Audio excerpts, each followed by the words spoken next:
دین کو پہنچانے کے لیے انتظام کیا نبیوں کی صورت میں اللہ نے. جب دین پہنچ گیا اور کامل ہو گیا غدیر کے میدان میں، تو اب اللہ پر واجب ہے کہ قیامت تک کوئی رہبر ہونا چاہیے ہر دور میں جو نبی تو نہ ہو لیکن نبی جیسا ہو. سبحان اللہ. مسلمان بتائیں کہ ہونا چاہیے یا نہیں؟ یا تو یہ کہہ دیں، ایک جملہ کہہ رہا ہوں، یا تو یہ کہہ دیں کہ اللہ نے فخر انبیاء کے بعد اپنی مخلوقات سے منہ موڑ لیا، یعنی اب مخلوق کی اللہ کو ضرورت نہیں ہے. ضرورت اس معنی میں کہ اللہ کو محبت نہیں ہے.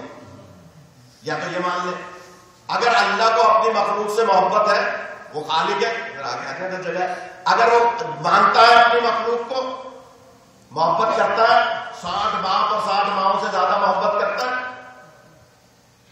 اللہ محبت کرتا ہے مخلوق سے، بتائیے. بے شک. جب مخلوق سے محبت کرتا ہے تو پھر اس کا مطلب یہ ہوا کہ مخلوق میں اگر کوئی بے راہی کا شکار ہو تو اس کے لیے کوئی نہ کوئی رہبر اللہ کی جانب سے ہونا چاہیے. سبحان اللہ. فطرت یہ کہتی ہے دین اللہ کا، دین کے لانے والے اللہ کے، دین کو پہنچانے والے اللہ کے نمائندے، تو ہم ماننا پڑے گا کہ دین کو بچانے والے بھی اللہ ہی کے نمائندے ہو رہے ہیں.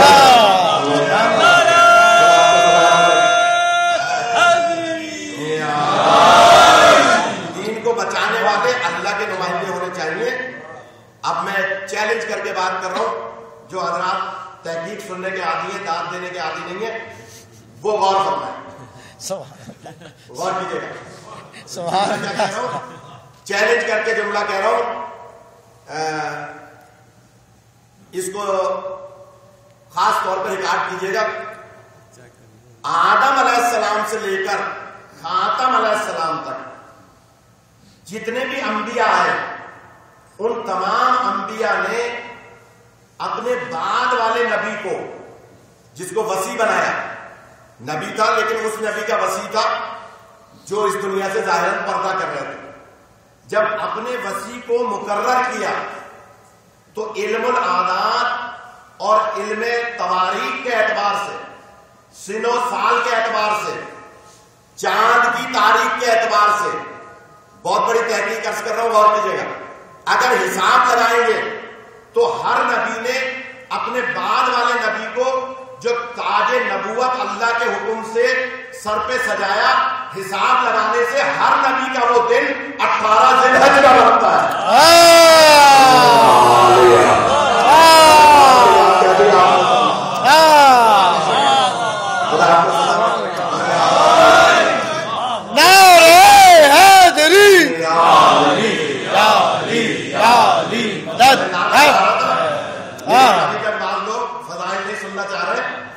دیکھیے جب آئی گئے سردی کے موسم میں مجلس میں تو پھر مجلس کی حیثیت سے مجلس کو سن لیں. ہاں اگر کوئی بیوی کے کہنے پہ آیا ہے، زبردستی آیا ہے، بچے کے کہنے پہ آیا ہے تو اس کا تو میں ذمہ دار نہیں، لیکن واقعی آپ مجلس میں آئے تو تھوڑا سا آمادہ ہو جائے. چیلنج کر رہا ہوں، اگر نہ نکلے میں گردن کٹوا دوں. ہر نبی نے جب اپنے بعد والے وصی کو تاج نبوت تفویض کیا اللہ کے حکم سے تو 18 ذی الحجہ کا دن بنتا ہے. تو جب ہر نبی نے 18 ذی الحجہ کو بعد والے نبی کو نبی بنایا تو سرکار دو عالم نے اپنے بعد نبی کو نہیں بنایا لیکن اپنے جیسا مولا کو بنایا ہے.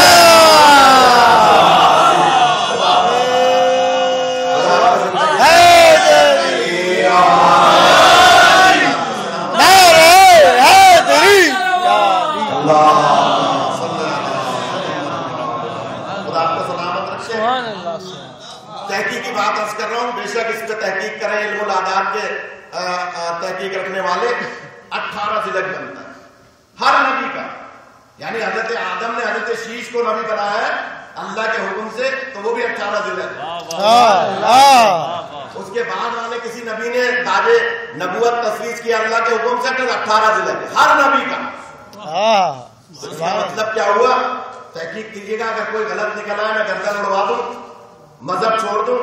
اگر یہ تحقیق غلط ہو جائے تو پھر مسلمانوں جب اللہ نے ہر نبی کو حکم دیا اسی دن بعد والے نبی کو رہبر و رہنما کی حیثیت سے، تو ہمارے نبی نے 18 ذیلحج کو اگر علی کو غدیر میں مولا بنایا ہے تو مان لو کہ جب غدیر میں مولا بنایا ہے تو نبی نے اپنے جیسا مولا بنایا ہے۔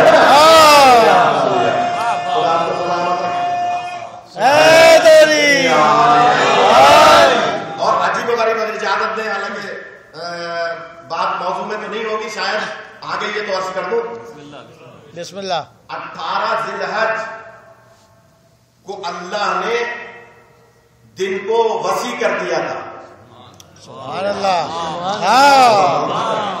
18 ذیلحج کے دن کو اللہ نے وسیع کر دیا تھا، ورنہ یہ بات سمجھ میں نہیں آتی۔ 1,24,000 کچھ کم صحابہ نے، ایک ایک صحابی نے خیمے میں آ کر مولا علی کو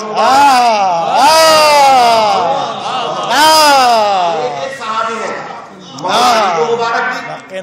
اگلے خیمے میں آیت اللہ امینی نے لکھا ہے، اگلے خیمے میں مولا حسن تشریف فرماتے، انہیں مبارک دی۔ اس کے اگلے خیمے میں مولا حسین تشریف فرماتے۔ آیت اللہ امینی کی کتاب الغدیر اٹھا کے دیکھ لیجیے، اور یہ معمولی کتاب نہیں ہے الغدیر۔ اجازت دیں تو اس کتاب کے بارے میں ایک بات یاد آ رہی ہے درمیان، یہ الغدیر معمولی کتاب نہیں ہے۔ مولا کائنات کو خواب میں دیکھا آیت اللہ امینی نے، کتاب لگی ہوئی ہے، لائن لگی ہوئی ہے، مولا حوض کوثر پہ تشریف فرمائے اور جام بھر بھر کے، پیالہ بھر بھر کے لوگوں کو پلا رہے ہیں۔ درمیان میں آیت اللہ امینی، آگے بہت سارے مولا کے چاہنے والے، میں اور آپ بھی پیچھے کھڑے ہیں لائن میں۔ سبحان اللہ، سبحان اللہ۔ غور فرما رہے ہیں، ہم سب پیچھے لائن میں لگے ہوئے ہیں کہ مولا سے کوثر پر جام پیئیں گے۔ آیت اللہ امینی نے خواب میں دیکھا کہ آگے بڑھتے بڑھتے لوگوں کو مولا بھر بھر کے کوثر پلا رہے ہیں، اور لوگ مولا کا شکریہ ادا کر کے آگے بڑھ رہے ہیں جنت کی طرف۔ جب آیت اللہ امینی کی باری آئی تو مولا نے جام زمین پہ رکھ دیا۔ خود آیت اللہ کہتے ہیں کہ میں نے سوچا خواب میں کہ مولا کے مجھ سے ناراض ہے کہ مجھے مولا نے نہیں پلایا، گویا زمین پہ رکھ دیا، اور میں اور آپ جو پیچھے کھڑے ہیں وہ تو بددعا دے رہے ہیں، یہ اچھے آیت اللہ ہمارے سے آگے آ گئے کہ مولا نے جام ہی زمین پہ رکھ دیا، یعنی اب ان کی خاطر مولا نے گویا کسی کو بھی نہیں پلانا، ان کی وجہ سے راستہ منقطع ہو گیا، لہذا میں اور آپ نعوذ باللہ دل میں برا بھلا کہہ رہے ہیں۔ آیت اللہ امینی کہتے ہیں کہ پیچھے سے آوازیں آ رہی تھی کہ یہ کون آ گیا جو مولا نے جام ہی زمین پہ رکھ دیا۔ اس کا مطلب ہے وہ اچھا نہیں سمجھ رہے تھے نا پیچھے والے، اور یہ فطری بات ہے۔ لہذا آیت اللہ کہتے ہیں کہ جیسے میں آگے بڑھا تو مولا نے جام تو زمین پہ رکھ دیا تھا، چلو بھر کے دونوں ہاتھوں سے میری طرف کیا اور کہا کہ اے امینی تم ید اللہ کے ہاتھوں سے جام پیو گے۔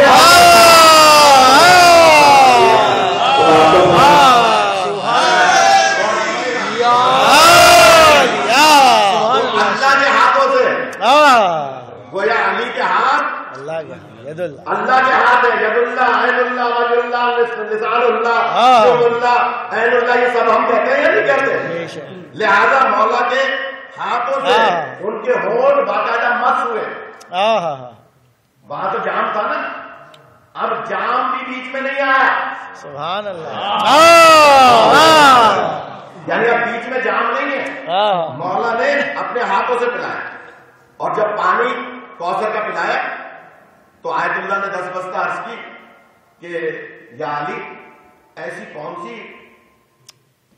خاصیت، نیکی آپ نے مجھ میں دیکھی جو دوسروں کو آپ نے جام سے پلایا، مجھے ہاتھوں سے پلایا۔ مولا فرماتے ہیں امینی اس لیے ہم نے اپنے ہاتھوں سے کوثر پلایا ہے کہ تم ان ہمارے چاہنے والے علماء میں ہو جنہوں نے ہماری غدیر کو زندہ کیا ہے،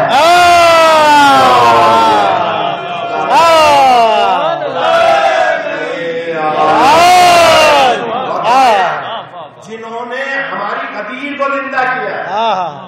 اسی لیے امام محمد باقر علیہ السلام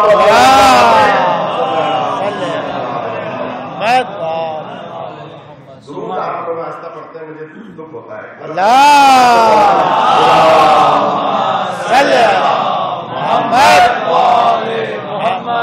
یا تو حال بڑا ہے اس لیے مجھ تک نہیں پہنچتی آواز.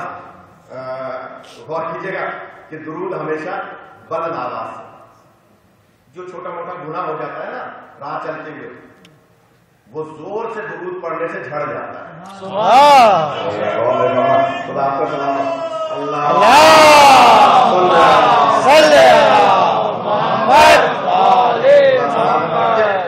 درود ہمیشہ. تو خیر تم نے ہماری غدیر کو زندہ رکھا. امام فرماتے ہیں کہ ہمارے چاہنے والوں کو چاہیے کہ کربلا اور غدیر کو زندہ رکھیں, خاص طور پہ حج کے موقع پر. سبحان اللہ. مولا فرماتے ہیں پانچویں امام کہ ہمارے چاہنے والوں کو چاہیے کہ غدیر اور کربلا کو زندہ رکھیں خاص طور پہ حج کے موقع پہ. کیوں؟ پورے سال تو دنیا میں لوگ بکھرے ہوئے رہتے ہیں, اپنے اپنے گاؤں میں اپنے اپنے شہر میں رہتے ہیں, لیکن حج کے موقع پہ کثرت سے لوگ جاتے ہیں.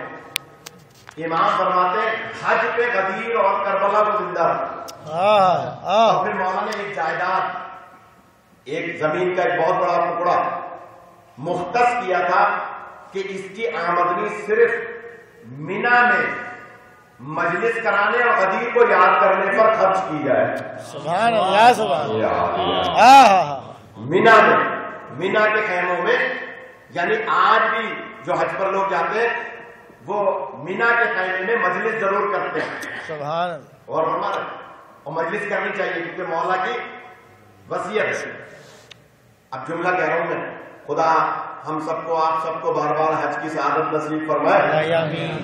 غور کیجیے گا جب حج پر جائیں تو مینا میں مجلس میں ضرور حصہ ملائیں, چاہے $10 سے ملائیں. جملہ کہہ رہا ہوں میں خدا را, ہم وہ لوگ ہیں کہ جو لالچی واقع ہوئے ہیں فطرت کے اعتبار سے. مولا فرما رہے کہ غدیر کو زندہ رکھو کہاں؟ مینا میں حج کے موقع پہ. تھوڑا بہت حصہ ضرور ملائے گا. ایک گزارش کر رہا ہوں میں, نصیحت سمجھ لیں چھوٹے کم از کم اس کو, کیونکہ مولا نے جائیداد مختص کی تھی, پیسہ مختص کیا تھا. جو آج مینا میں کربلا اور غدیر کو یاد رکھے گا وہ اپنی دولت سے خرچ نہیں کرے گا, امام باقر کی بیوی دولت سے خرچ کرے گا.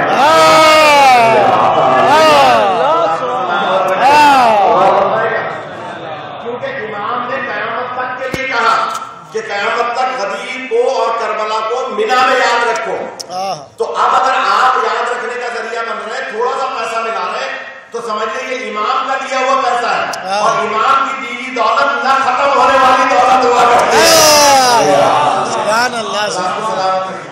لہذا حصہ ملایا کریں, غدیر کو یاد رکھا کریں. تو کیا کہا آیت اللہ امینی سے؟ غور کیجیے, اختر بھائی آپ لیٹ آئے, ایک جملہ کہہ رہا ہوں کہ یاد رکھیں غدیر کو.